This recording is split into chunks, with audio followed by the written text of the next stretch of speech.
the station of red and gold. This is Mapua Radio Cardinal. Hey everyone, this is Red, and you're tuning into Unplugged, where we reimagine music from homegrown acts and local talents. Okay, so today we have a very special guest with us. Yes, Miss Carla, would you like to introduce yourself, please? Hey guys, I'm Art of Bodybending. I'm a singer, songwriter, and a contortionist, and I have a new single out. It's called Roses on My Piano. Yes. Okay, so Miss Carla, when did your passion for music start, or how did it start? Like, how did you discover your love for music? Since birth. Like, ever since I was like 2 or 3 years old, I would already memorize the lyrics of old songs and sing them all.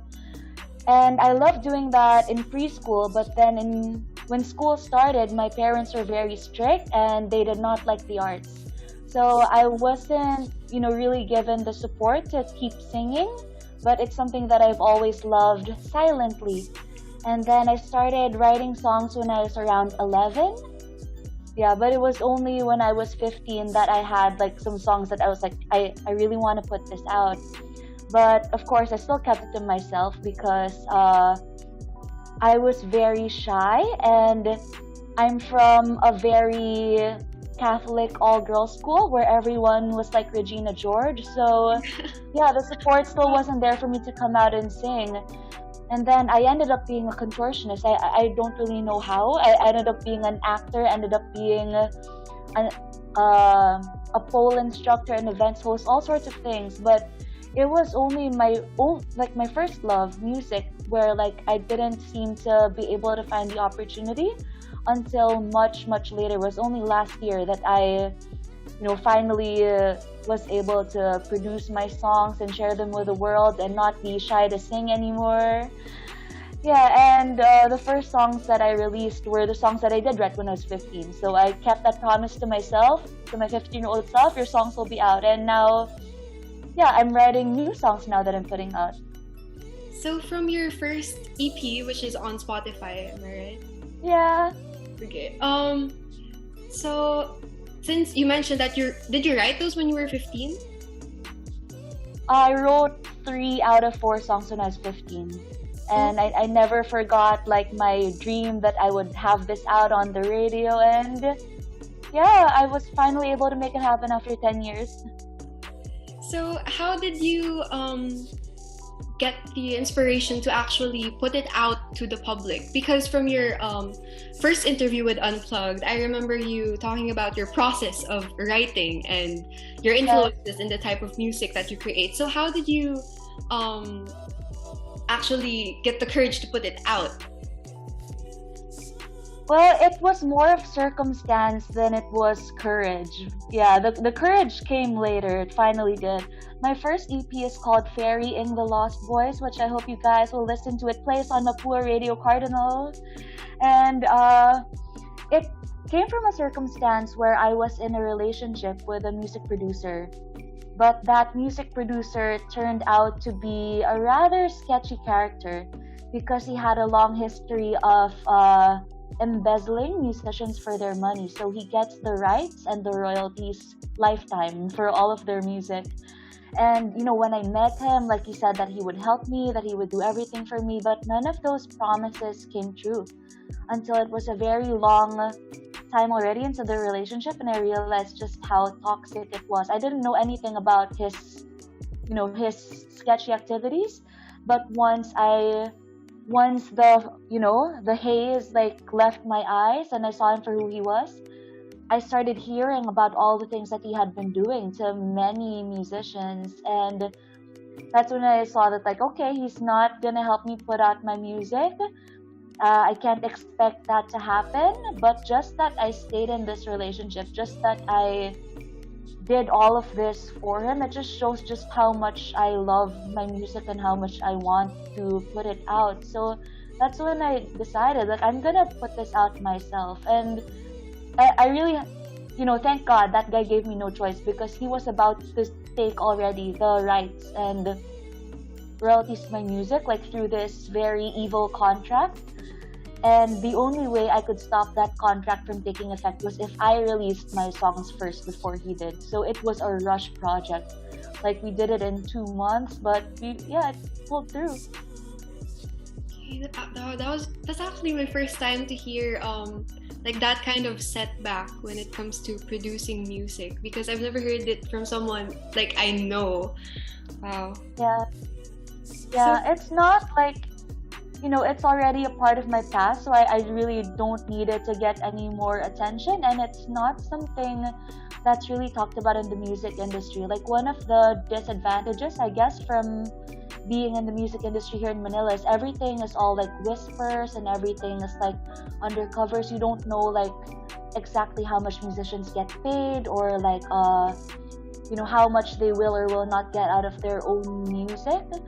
So like, I just wish that people would be more informed about it, but it's part of the journey as well. Like, you have to go into the music industry and discover everything through experiences. yeah. So, did you have any setbacks when it came to producing your music? Oh, definitely. Because from that relationship, like, I was really broke, and I really didn't know the first step about like producing a song because I had been kept in the dark. So it was a real effort, like communicating to my producer like what I wanted, because I did play the piano and guitar for a short while, but that ended quickly, and I'll tell you more about it later because that's the story of my new song that's out. So I didn't really know what terms to tell him, and everything I knew was analog and traditional. I'm a really old soul. Like, even my music is really old. So I had no idea like what a synthesizer was, what mixing and mastering was, and like, so it's funny because like I was putting out this professional project where I basically didn't know what to do, but I think like it's just the passion for music and just like that inherent thing. Like, if you love music so much, you must have music in you, and it's the music in me that finally realized my first EP. So, what's the story behind your first EP? My EP is called Ferrying the Lost Boys, like a ferryman. So do you know Chiron, that guy who ferries people across the river of death? Yeah. It's spelled ferrying the Lost Boys, so like ferry, like flying ferry. And the story of it was that all this time in my relationships, I thought I was the leading lady of my love story.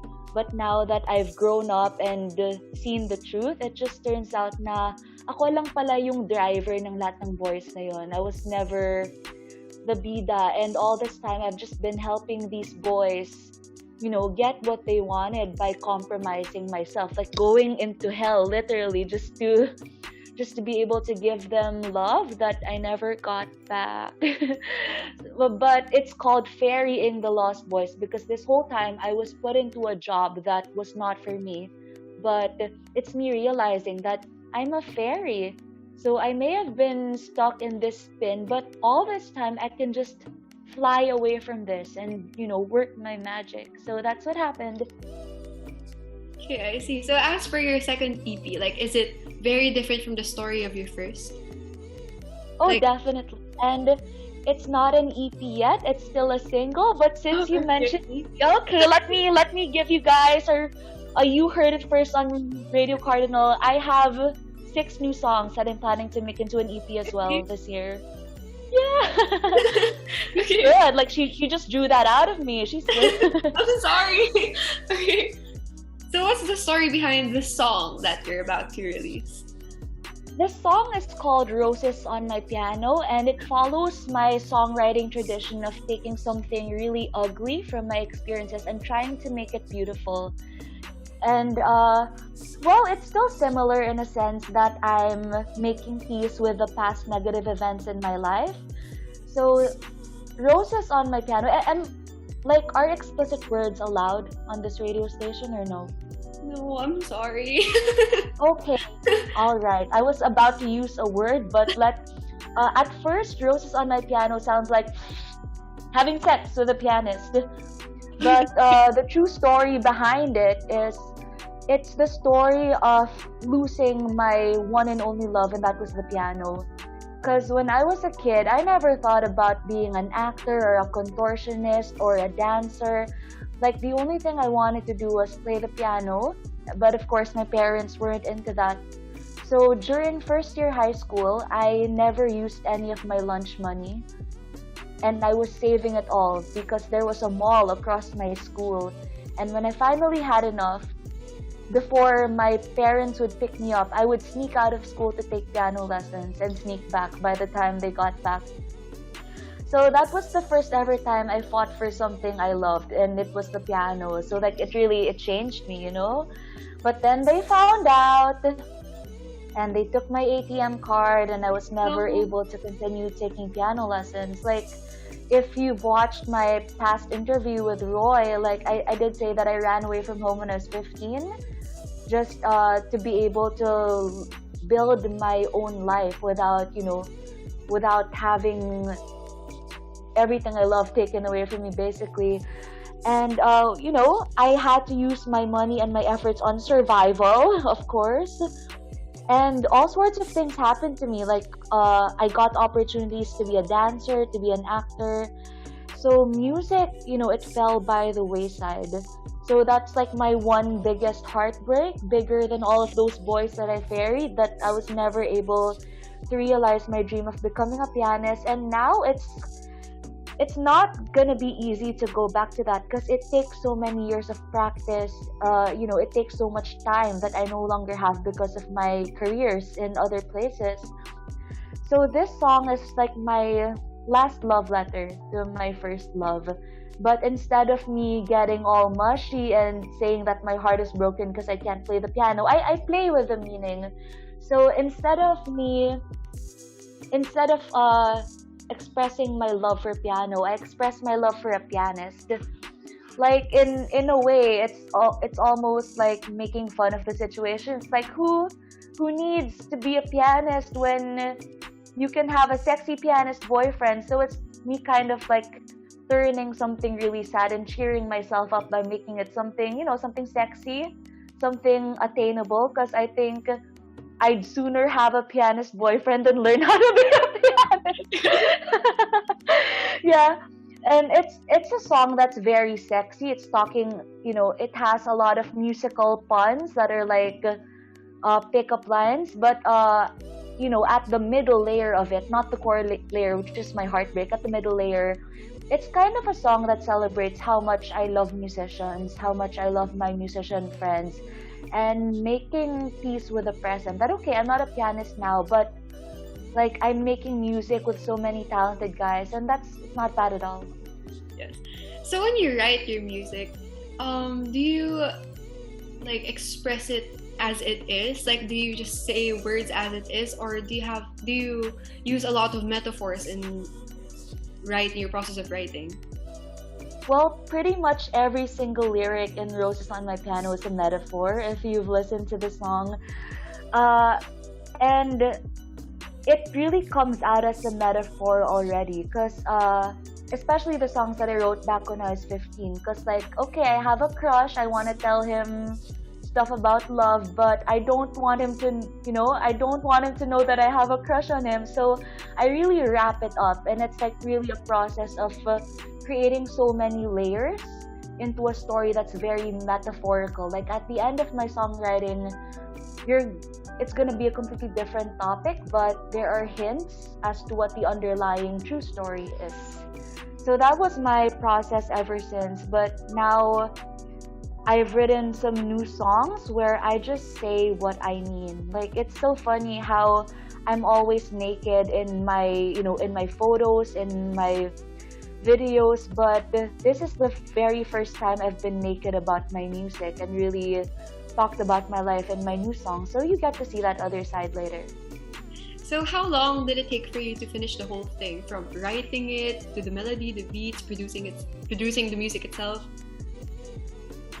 Well, I wrote the song in 15 minutes, but the production of the song plus the production of the music video, which all happened during quarantine, took an entire year, because it was Valentine's of last year that I wrote this song, and it's only now, there's been so many delays because of the quarantine, so many setbacks, and like so much time I had to, come up with all the money to produce my own song, get all those sessionists, and produce the music video.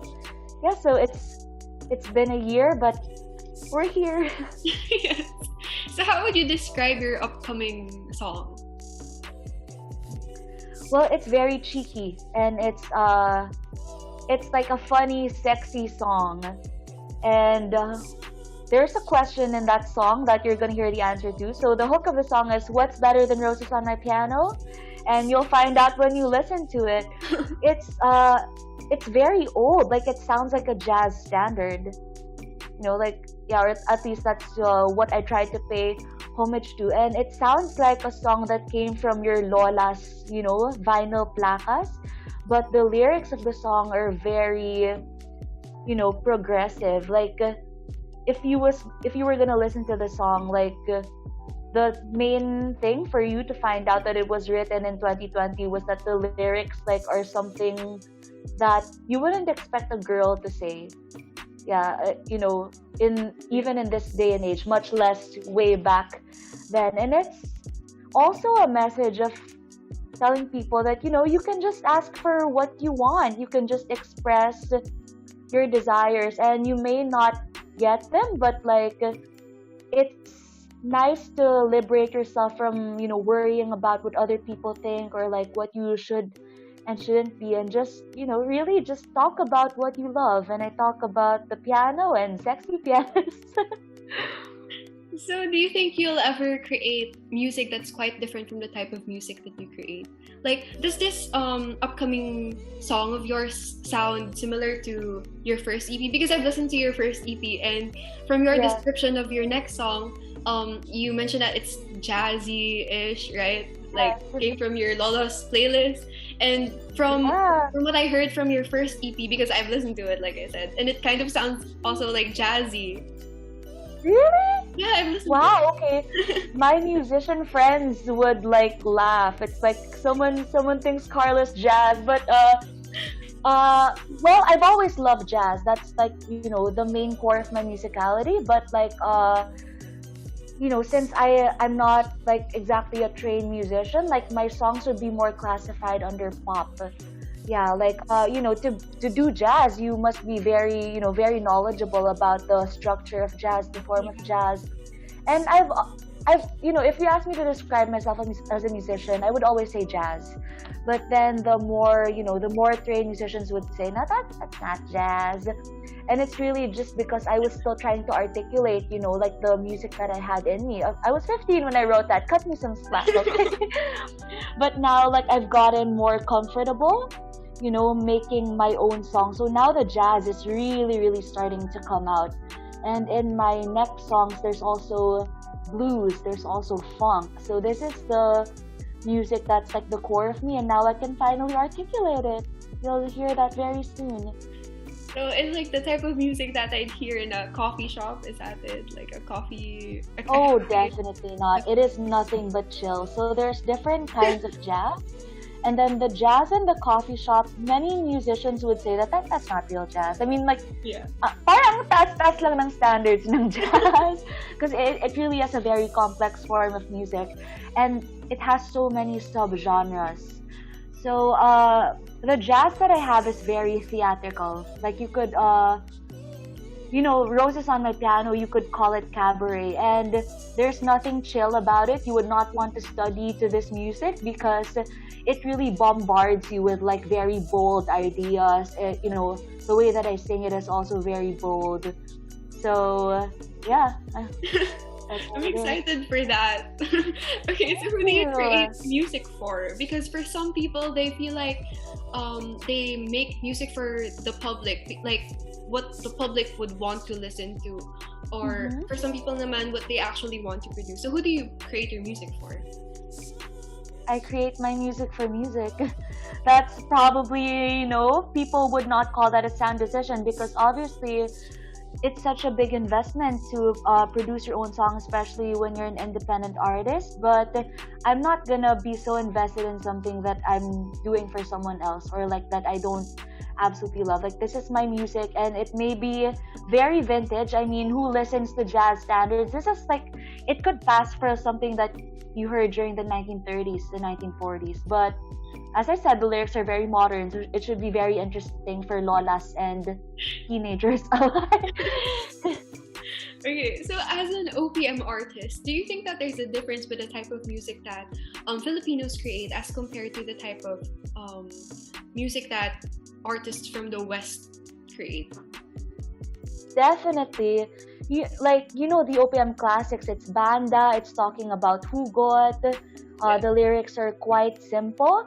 So, and a lot of people like have a lot of feedback that I get from people. It's like, parang hindi siya OPM, my music. But I still consider myself an OPM artist. I am a Filipino. It's very, it's kind of strange because OPM is both a culture and a genre of music. And like, how could you call something a genre when you're using an entire nationality to describe a genre? Of course, like, every Filipino has their own unique place that they're coming from, their own unique style.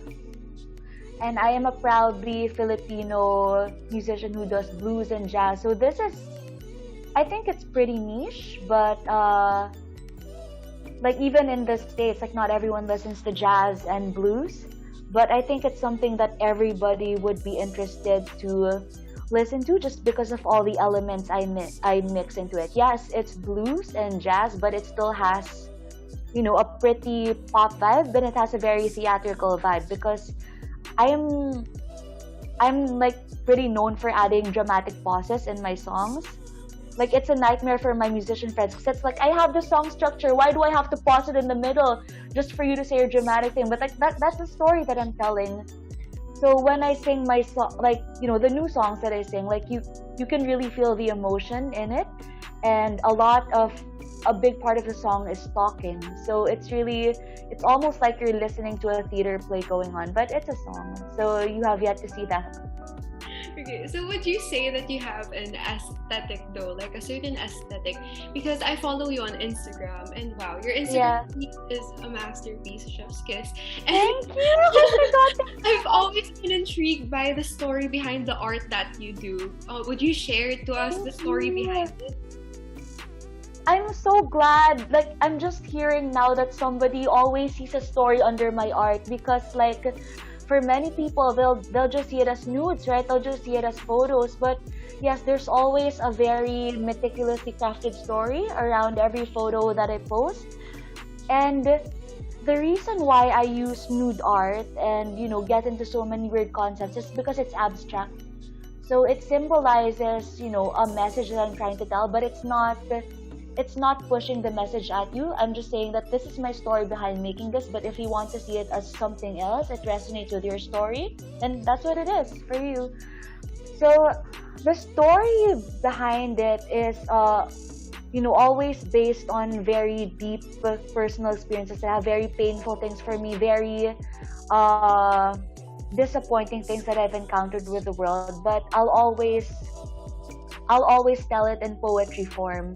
So, for example, I have a post about toxic masculinity, and instead of ranting like many people do about it, like, I decided to post photos of myself nude with hand marks and paint marks of neon paint, and I used it to symbolize touch, because touch is so powerful that it stays with us long after it's gone. So if it's negative touch that wasn't welcomed, it really changes your face. You're already colored by it.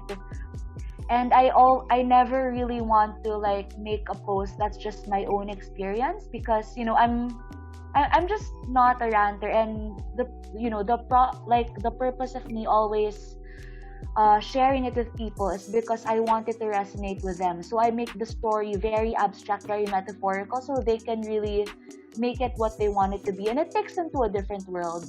So it's not enough for me to give you something one-dimensional. I want to take you to mythology. I want to take you to astrology, or to past paintings. So I really hope that people appreciate the work that I put into it. Yeah, I actually share some of your photos on Instagram to my friends, because they're also into like the type of art that you create. So Yeah. But Yeah, thank you so much for your support. yes. Does your aesthetic go in hand with the type of music that you make? Well, I think aesthetic comes from who a person really is. So pretty much everything they do, it would reflect, it would always have a reflection of who they are. And definitely, the reason why I still use Art of Bodybending as my music name, as it is with my, model name, is because like it all fits. So Art of Bodybending is all about pushing the limits of what, people think is possible or what people think is accepted. So I do that in my photos because most of them are nude and contorted and abstract. And my music, it's the same. It's very, they're very bold topics. Bold din ako sa music ko. And it talks about things that people don't usually talk about or people don't normally expect, to see publicly. So it's definitely one and the same.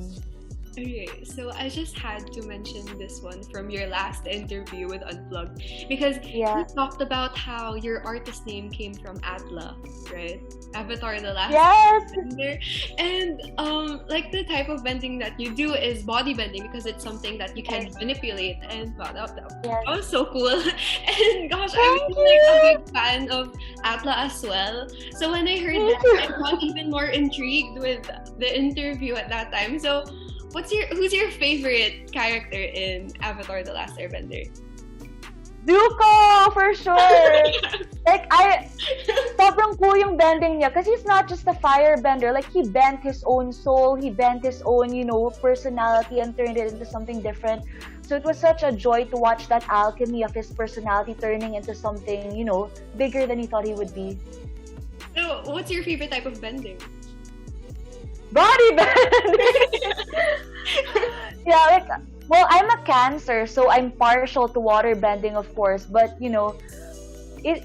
everyone should be the Avatar. They should see everything as important, and not one element can exist about the other. So when you find that balance, that's when you've mastered yourself. My favorite character from the show is actually Uncle Iroh because I just love how he's always zen and calm all the time. Yes. And it's the type of friend that I aspire to be. So, wonderful. Yeah, I love him so much. Every time I'm in a situation, it's Uncle Iroh's voice that I hear in my head telling me to calm down. So do you still remember some of the songs from Atla? Were there songs in Avatar The Last Yeah, they played some songs Uncle Iroh would sing. Brave soldier boy, come marching home. Yeah, oh my goodness, and there was a musical as well. How could I forget? Yes. Yeah, so I don't think, I think I was thinking if there was any soundtrack, and there wasn't a soundtrack, but yeah, there were, their own cool musical numbers and dance numbers there as well. Okay, so what's your favorite OST from a movie or a series, though? Too many, way too many. What inspires me the most are movies with music in them. Just to name a few, I guess, The Breakfast Club, obviously every song there. Good. I'm gonna be cheesy and say Glory of Love from The Karate Kid. Okay, it's a cheesy song, but if you love the movie, it's just so, you'll feel the depth in it. And Footloose, I love so much. So if you had Oh, sorry. No, it's fine. It's fine. The disco elements of Footloose really inspired me, as well as the ones in Saturday Night Live. Yeah, mainly 80s. So if you had to pick a movie of where you'd want your songs to be in, what movie would it be? I would love to have my own movie because I'm also an actor and I also write scripts and I direct. So of course, I would want to be in no other movie than in my own. And I get to pick my leading man. Actually, Roses on My Piano, the music video, it actually is a mini movie. So it was such an ambitious effort to have a mini movie on on what finances I was able to come up with and all the limitations with logistics due to quarantine. But yeah, that's what happened, and the music video will show on YouTube on January 22nd, a week after the single. Okay, so do you have BTS videos from your music video? A lot. So are you gonna post them on Instagram? Maybe. You have to check my Instagram to find out. Okay, so do you have any comments though when it comes to the music industry or something that you'd want to change? Well, the music industry is quite notorious for, being quite dirty and, in some places. And it's something that's not talked about because we're so public. So if we said anything, it would be a controversy for sure. Everyone would talk about it and people would have a bias, like whose side are they on, your side or their side. So the music industry is a lovely place though, like, at least from the side that I stick with, because I've met so many people who are very supportive of my music. Like, I'm very new here, but they really, they really support me and they really include me. So one of the happy endings of that bad experience, my first brush with the music industry, with that relationship, was how many people were there to lift me up after that happened, and they were all musicians, and all my best friends are musicians. I'm biased, but I just love them so much. They're so caring and so creative. I guess something I would change about the music industry is the business side of it, because it's just all too often that artists are exploited, not just here but also internationally. Musicians make very little money with Spotify, while the majority of the money goes to Spotify itself or the record label that they're part of. So yeah, artists need more support than ever. So I guess I just like us to be seen as as respectable professionals, because I for one can attest to the amount of work that it gets, and we're not remunerated fairly always for it, but still we do it. So it takes so much passion. It takes a special kind of person to want to pursue music. It also takes a little bit of insanity. So yeah, I really hope that people can support us by just streaming our music or sharing our posts, because it really helps a lot. So if the pandemic didn't happen though, how do you think your life would be different, in general and in terms of your music career? If the pandemic didn't happen? Yeah. Well, I would have gigs, because I just started out just right before lockdown. That was when I had my first few gigs, and then lockdown happened. And it's really important for me, to establish myself in, as a gigging musician, because number one, that's where you get all the income basically, and number two, that's really where you get to meet everybody. That's where you get to earn your stripes and learn the ropes. So it was an entire quarantine of not having gigs, when it was most important for me to do that just since I started. So with that, I shifted my focus to online, since it's a watering hole, everyone's there. So I really trumpeted my music and my art as far as I could. And right now that restrictions are starting to ease, I had my first gig in Conspiracy just last week, and hopefully it will be the start of a long steady stream of gigs for all of us musicians. We've waited so long. So how is it different though, your mindset during the pandemic and before it happened? Well, before the pandemic, I was just full of hope. I'm gonna get so many gigs, and then yeah, it really was a dark spiral for a bit, because I'm such a social person, and what inspires me most when I perform is the people that I get to share my art with. So how do you get that when you're just in a condo all by yourself? That's what I really struggled with. And but it was really eventful, because I really had to question who am I when I'm not performing for others, I'm pretty sure I'm not just performing to show stuff to others. So what is the core of why I love music? It's really it's just like the movie Soul. I really had to get into my very deepest purpose. And I make music because I'm a storyteller.